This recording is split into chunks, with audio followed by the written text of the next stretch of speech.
Levin, and this is Life, Liberty, and Levin. Saturday, we're here with our honored guest here, Prime Minister of Israel, Benjamin Netanyahu. How are you, sir? I'm terrific, especially after this week in Washington with President Trump. You've had a great week in Washington. I think the world has had a great week in Washington. This is probably, in all my years watching Israeli-United States relations, the pinnacle. Why is that? Is it you and Trump's chemistry? Is it because you're on the same page? Why do you think that is? I think President Trump is the greatest friend that Israel has ever had in the White House. I think he's not only making a tremendous change in the Israeli-American alliance, strengthening it beyond anything we've seen up to now, but also he's a great leader for America and for the world. And all of that comes together in this meeting between two great allies, America and Israel. Israel has no better friend than America, not under President Trump's leadership. And America has no greater friend than Israel. And it's a meeting of the minds and hearts. And President Trump comes into office and he sees what took place before. I don't want to drag you into our world. Sees what he's taken place before, with weapons being withheld and other things taking place. And he seems to say, I'm going to turn the page on this. Well, he did right away. And I know Bibi Netanyahu. I've known him a long time. You two are friends. You have the same principles. And he acts immediately, right? Instantaneously. I mean, what he did in the first 2 weeks is to do everything that he promised to do. You know, he did great things in his first term. He recognized Jerusalem as our capital, moved the American embassy there, recognized our sovereignty in the Golan Heights, got out of the disastrous Iran deal, brokered the Abraham Accords in which we made peace with 4 Arab states. He did that in 4 months. Didn't happen in 25 years, you know. So he was a great leader then, but he started now the second term, you know, he hit the tarmac right. So he got, from the delivery of weapons that were being withheld to us, as we're fighting a 7-war front war for our existence against our common enemies. He went against anti-Semitism. He went against the ICC, this corrupt so-called international court that targets America, targets Israel, targets democracies. Listen, it's a great beginning and a restart, a recalibration of our great alliance. Let's talk about this restart. Since October 7th, that brutal assault on the Israeli people, a lot of things changed in the Middle East. I mean, you're defeating Hamas, they're almost finished. Look at Hezbollah, they're on their backs. You took on Nasrallah. You're taking on the Houthis, almost single-handedly. So you're getting some help, but not enough, in my opinion, from the rest of the world. And then Iran. Iran is as weak as it's ever been in half a century since that revolution took place. Was that the idea early on, or did that kind of develop? That is, we're going to take Hamas, maybe then Hezbollah, or did things just sort of evolve? Look, I said on October 8th, that's a day after we had this horrible massacre, the worst attack on Jews since the Holocaust, where these monsters came in, murdered 1,200 people, raped our women, beheaded our men, burned our babies alive. These monsters, you know, they had to be hit. But I said in the second day, after this horrendous assault, I said, we'll change the Middle East. And I was eyeing Iran. I can't tell you that I had it all sewn up, but I knew that first we take Hamas. Then we go for Hezbollah. These are the two tentacles of this toxic Iranian octopus. But ultimately, I knew that we were facing Iran. So we tear down the Iran axis, and that's what we proceeded to do. We finished Hamas, turned to the north, to Hezbollah, surprised them with the pagers. I give President Trump a pager, a gold-plated pager, because I know he likes initiative. He likes surprises. He likes to surprise the world.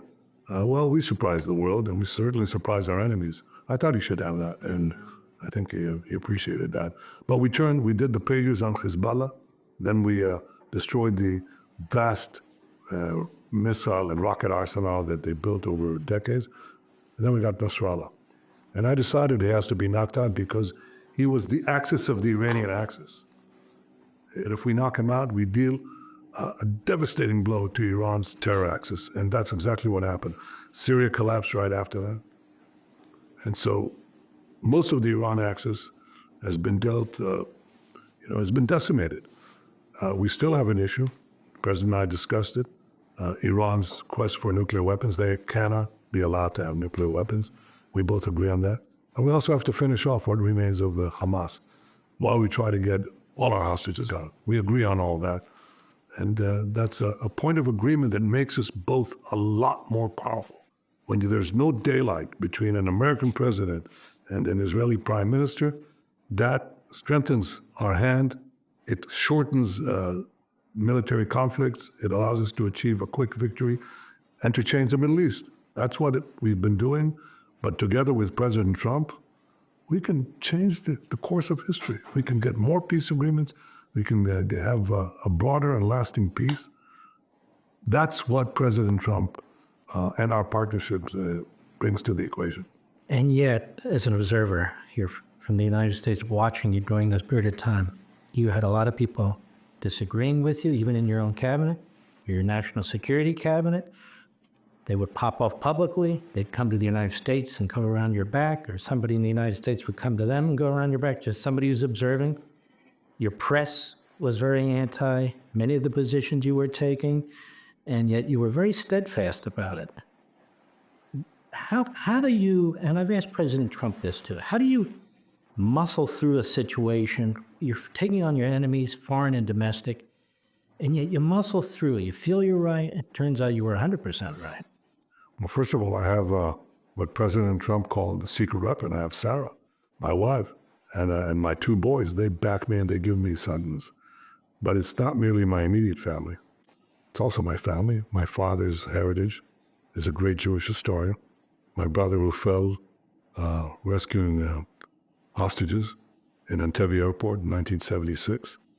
And the history of our people and the strength of our people, the courage of our soldiers, these amazing warriors, brave warriors who understand that the Jewish people, after 3,000 years more of having a state, losing our country, being massacred as no people has been before, culminating in the greatest massacre of all, the Nazi Holocaust, that this is the chance that we've been given.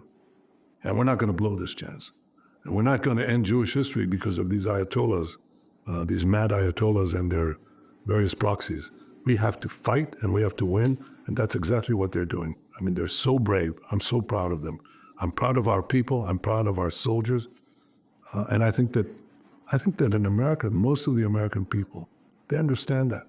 And yet, because you, the Israeli people, have been successful, I mean, you've been up against it. This is and has been a horrific period of time. You've turned it around in so many incredible ways. You see the growing anti-Semitism all over the world, in the United States, in our universities and so on. It's being funded a lot by Qatar and by some of these other countries. It's being funded a lot through Hamas and so forth. Is that because it's okay if you're Jewish and you lose and you're a victim, but if you're Jewish and you're a warrior and you win, that's not so good? That's because the nations of the world have been accustomed to the Jews as a perfect victim. Once we lost our land, we were there for 2,000 years before we lost it. We never lost the longing to go back to our ancient homeland, resuscitate Jerusalem as our eternal capital, rebuild our national sovereignty. We never lost that. We said every year in exile, we said next year in Jerusalem, next year in Jerusalem. And we came back to Jerusalem and rebuilt it. But in the years that we were in dispersion, powerless, like a wind-tossed leaf, they could murder us, they can massacre us, they can exile us, they can conduct pogroms and so on. So people became used to the Jew, not as a warrior, not the Joshua, Samson, David, the Maccabees of old.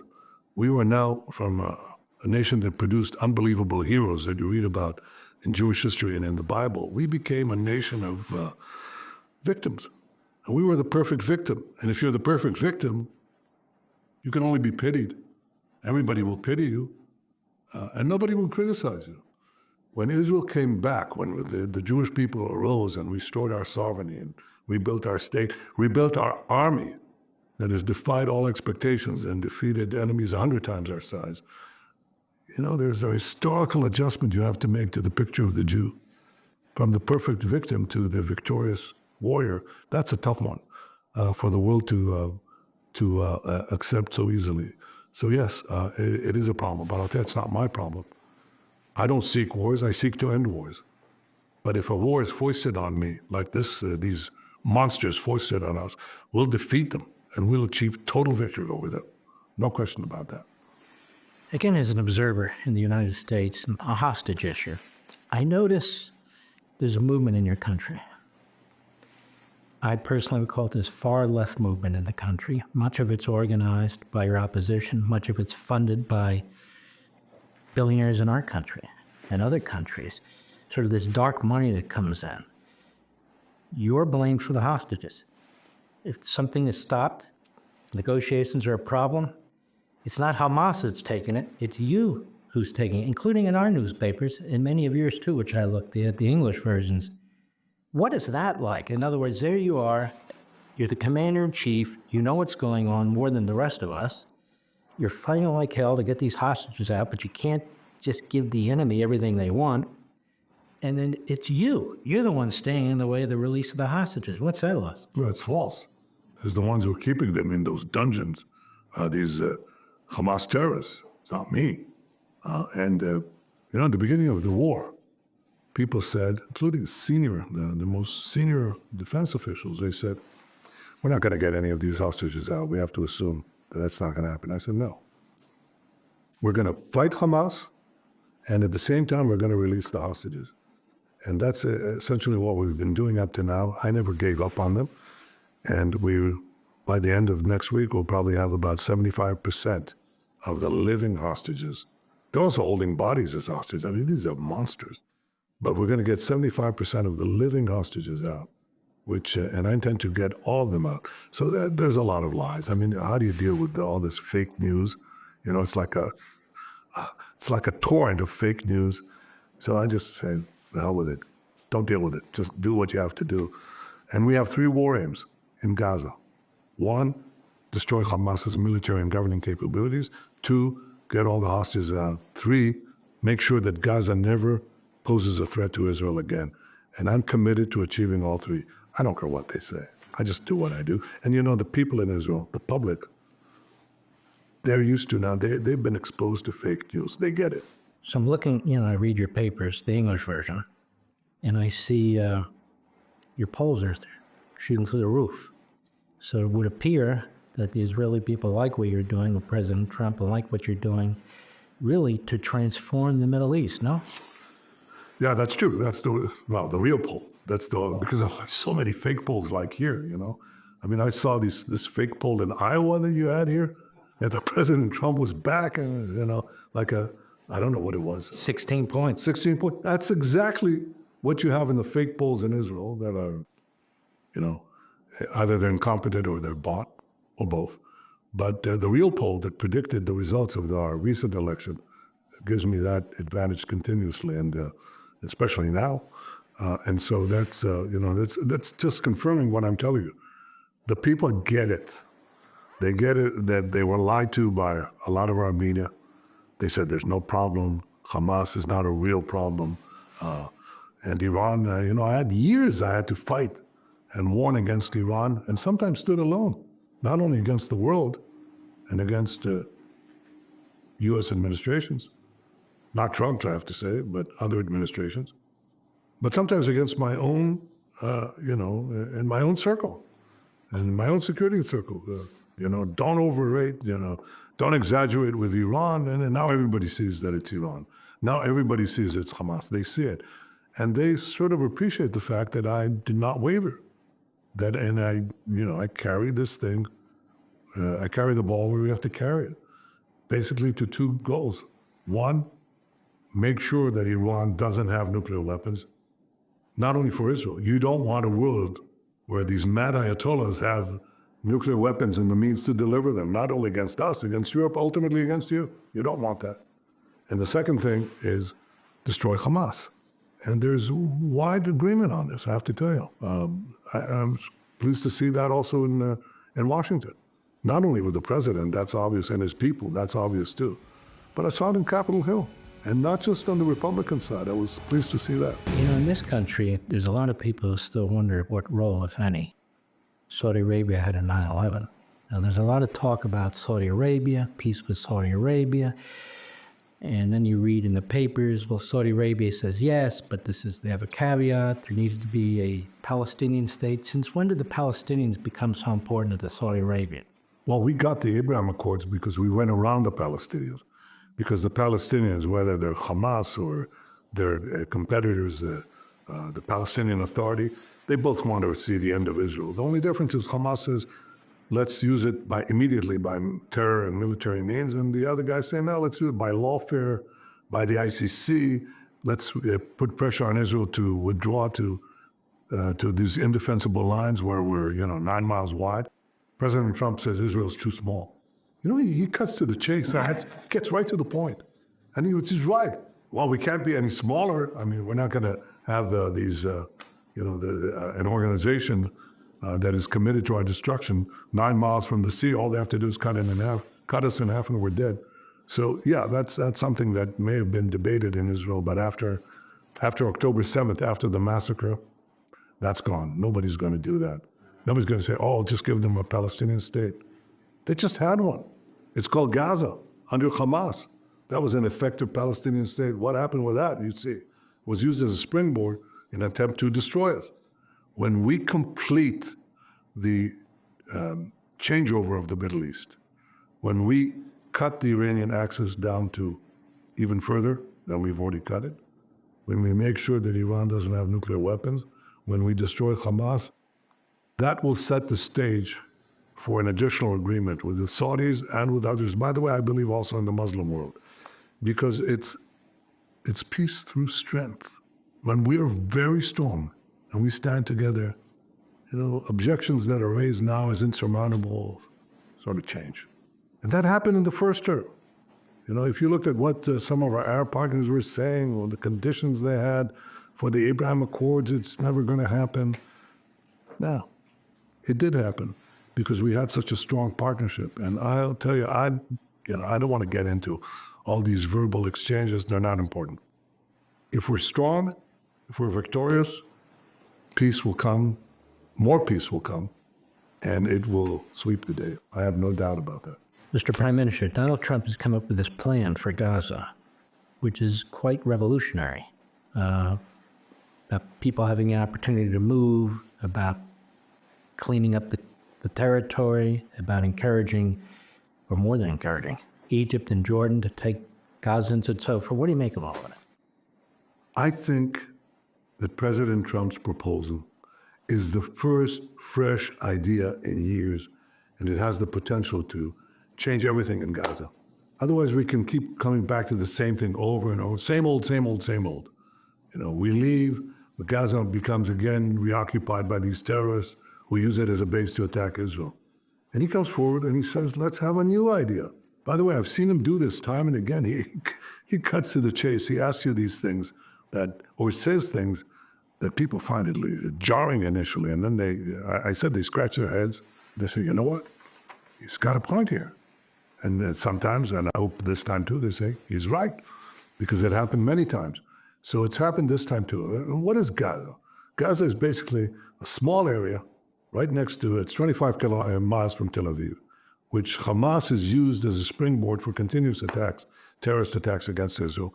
We come in, we slap them, smack them, and we leave, and then we do it again, and we do it, they do it again, we do it again.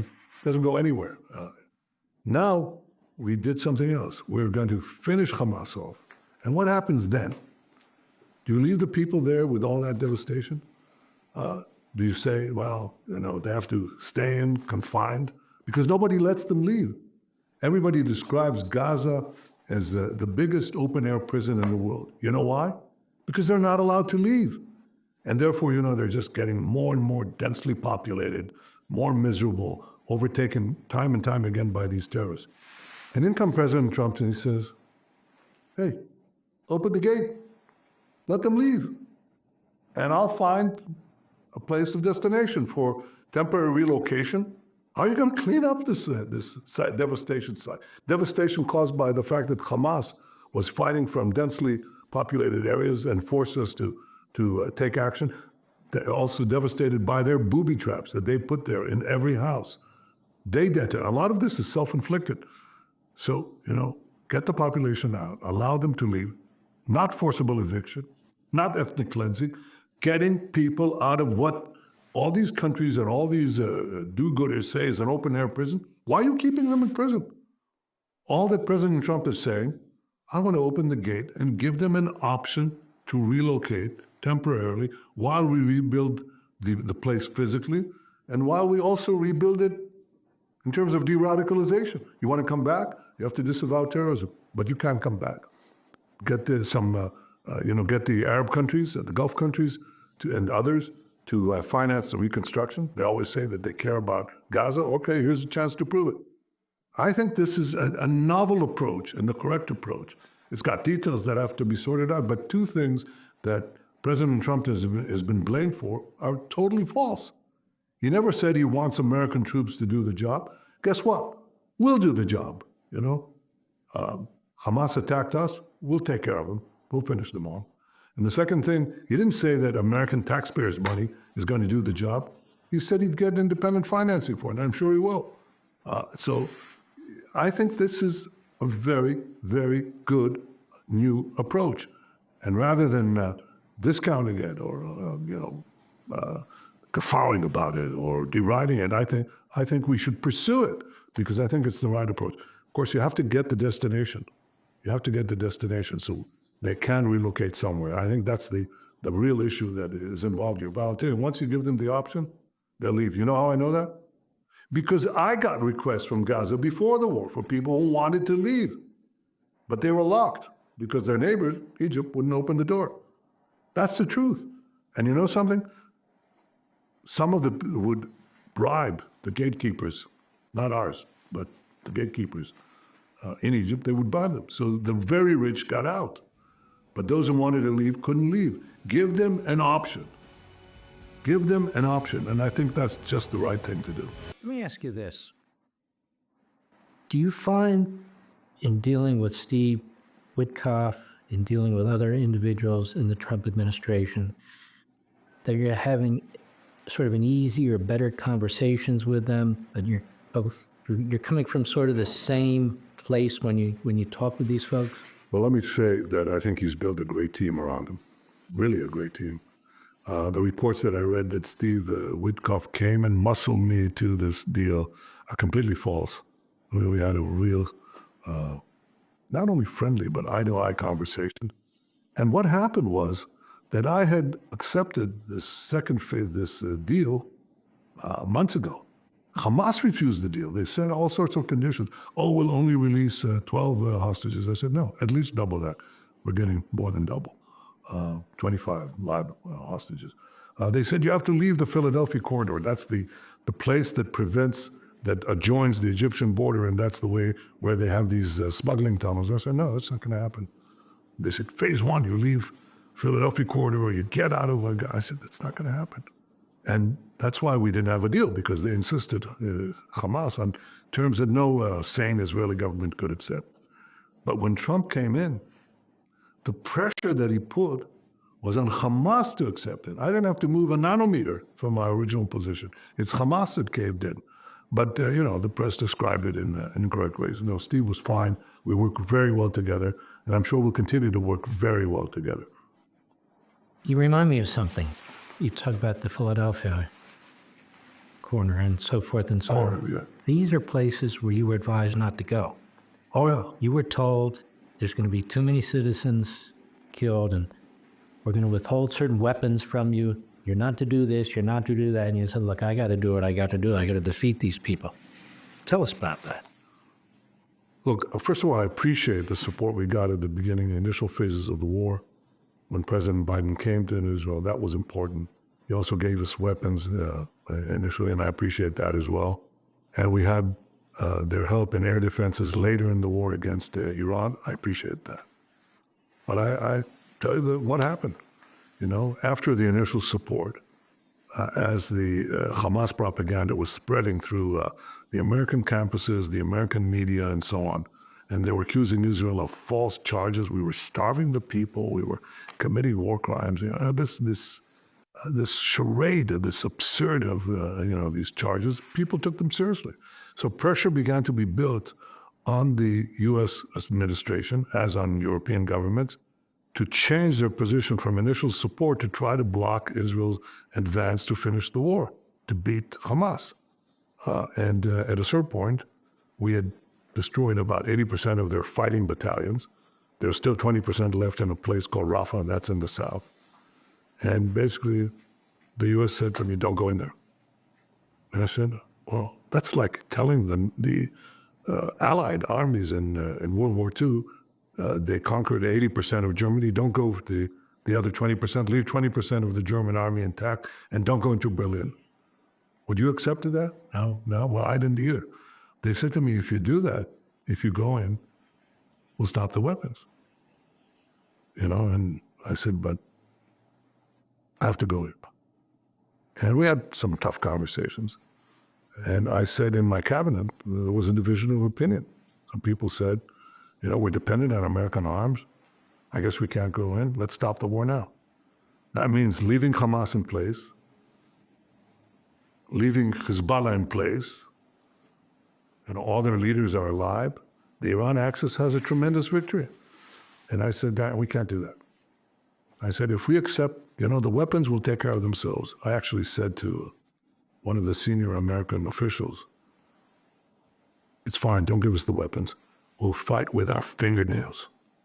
We'll fight with our fingernails. And that's what I told the cabinet.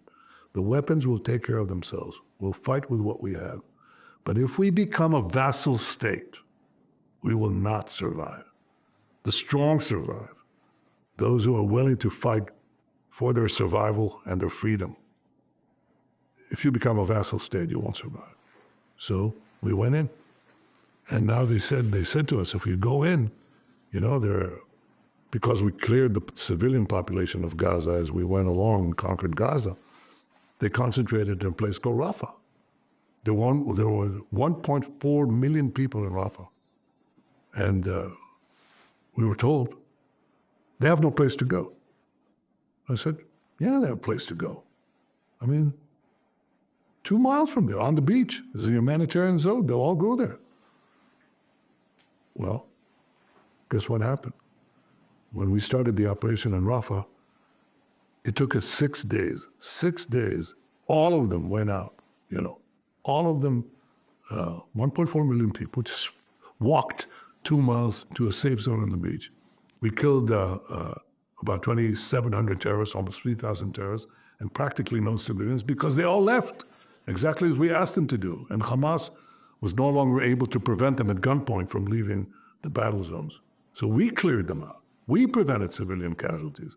And we had 20 because there was a stray bomb that hit a secret Hamas ammunition dump. 20 terrorists were killed, 20 civilians were killed. But other than that, we just killed terrorists. We didn't kill civilians. Am I right or wrong that a lot of the Arab nations are rooting for Israel? That is, they want nothing to do with Iran. They want nothing to do with Iran surrogates. They want nothing to do, honestly, taking Palestinians. But I noticed when the fighting began and everything, they didn't join in to help Iran or Hezbollah or anybody else for that matter. I don't want you to reveal anything that's secret, obviously, but I get the feeling that a lot of these countries are rooting for you, no? You know, what is said publicly and what is said privately are two different things, obviously. But they understand. Look, I've noticed this change already before the Abraham Accords. I mean, I saw that the Arab world had undergone a fundamental change. They recognize that their enemy is not Israel, but Israel is really their ally against their real enemy, which is Iran and its various proxies. They get it. I mean, they got it. That's how we got the Abraham Accords. We just needed somebody to broker it, finish the job, which is what President Trump did. And it's the same thing now. You know, they understand that the threat is Iran and its proxies, much wounded, much diminished, some of them decimated. But the equation hasn't changed. But of course, I won't quote this or that leader. I'll give them there's space for deniability. You know, you mentioned civilian casualties. We've had expert after expert, John Spencer, the man from West Point, who's an expert on these issues, that the Israeli military has done more than any military in the history record keeping to protect civilians of an enemy country or enemy entity. And yet they keep that propaganda going. Hamas does, the New York Times uses it, CNN uses it, they use it all over the world. I mean, that's got to be so frustrating, because I think this helps drive the anti-Semitism, no? You're absolutely right, and it's a web of lies. For example, they declared me in this kangaroo court called the ICC. They declared me a war criminal, right? And what am I charged with? That we deliberately starved the population of Gaza, right? Which is completely false. I mean, we gave instructions early on, not only to get them out of harm's way, but also to supply humanitarian supplies like food, water, whatever. But here's the thing. We took thousands of Palestinian Hamas prisoners, okay? You know what the first thing you do when you take a prisoner, a Palestinian Hamas prisoner? You want to make sure that he doesn't have an explosive belt on his, suicide belt, okay? So you ask them to take their shirts off. So now we have photos of thousands of these prisoners who have, without their shirt. And you will not find not one, emaciated. In fact, you'll find quite a few who are overweight because they eat, because there's no starvation. And also, they don't exercise, you don't get much exercise in the tunnels, right? In these terror tunnels that they built. So this is completely false.